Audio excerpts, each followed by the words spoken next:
Hi everybody, welcome back to my channel. It's been a few months since I posted a video.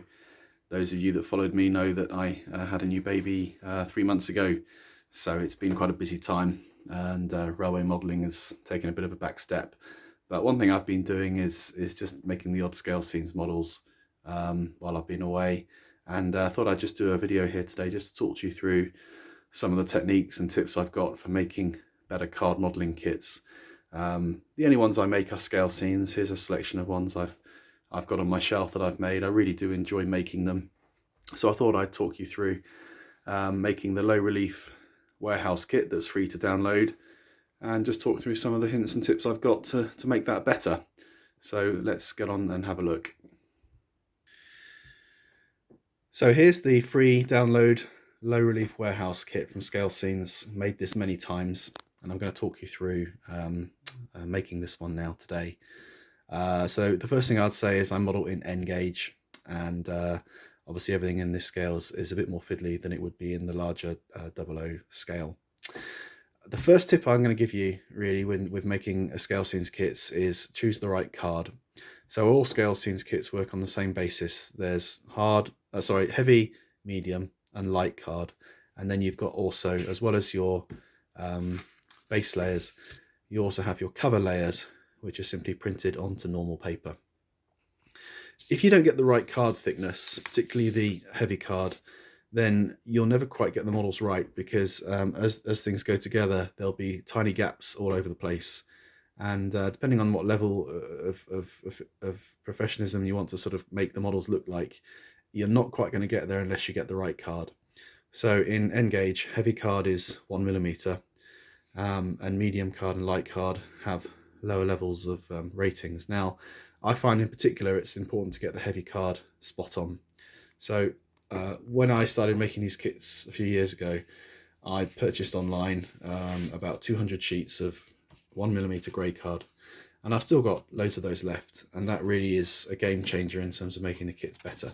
So I really would recommend, if you're making it in 00, which is 2mm for the heavy card, or N gauge, which is 1mm, go out and get exactly the right card thickness, because it will make a difference to your card modelling.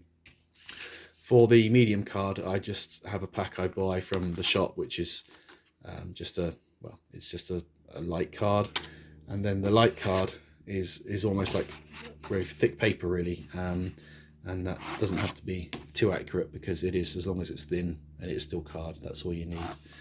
You don't use much light card in scale scenes. Mostly it's the medium card and the heavy card that you use. The second thing is, the first thing you do is actually obviously put the cover layers onto the card. Now, my tip here would be, first of all, I used to just turn this over. Let's say this was all heavy card, for example. I used to just turn the sheet over, Pritt stick the whole thing, and then stick it onto my card like that. I don't do that anymore, because if you look at the paper, you realize actually most of what you're actually sticking is actually waste.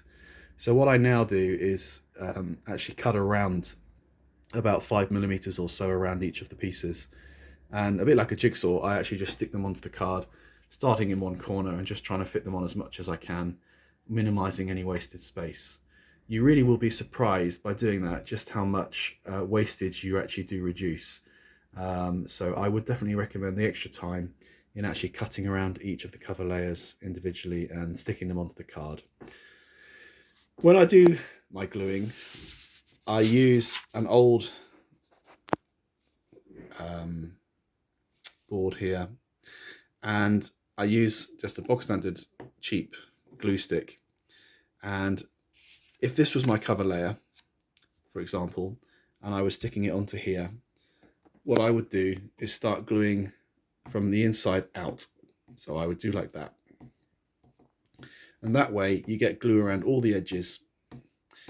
I find if you glue like this, you get a build-up of gunky glue here, which can be quite messy when you then try to glue it.